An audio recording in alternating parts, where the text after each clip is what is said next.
Mayong adlaw, gipadayag sa managlaing opisina sa gobyerno ang ilang commitment alang sa malinawon ug hapsay nga 2025 national and local elections. Netong Pebrero 5 ning tuiga ni pirma ang managlaing government officials sa usa ka solidarity pledge sa Police Regional Office kon PRO 11 grounds sa Buhangin, Davao City.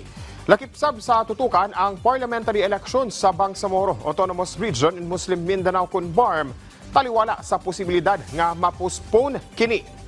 Sumala sa Commission on Elections Region 11, nagpabiling hapsay karon ang pagtinabangay nila sa umang ahensya sa gobyerno sama sa kapulisan ug kasundaluhan alang sa piniliay sa Mayo. Ito ay pagpapakita natin ng ating sincerity, ng professionalism at yung integrity ng ating electoral process. Kailangan gawin natin yan at kung hindi natin gagawin yan, may problema tayo.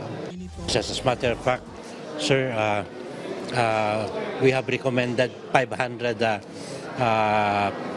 personnel from the PNP 11 to be trained by us in case their services are needed sa BARM elections.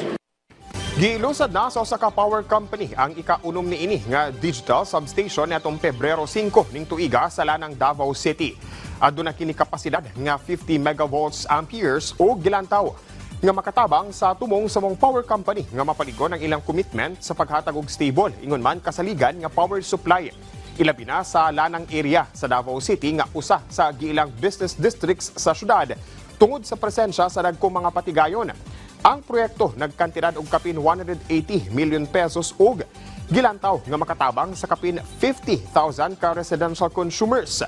Makatabang sab sumala pa ang mong substation aron nga mas paspas nga mabalik ang supply sa kuryente panahon nga adunay patuman nga power outage.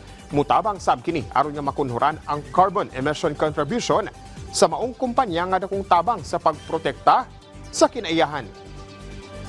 So ang advantage, digital substation na siya, meaning mas sophisticated siya.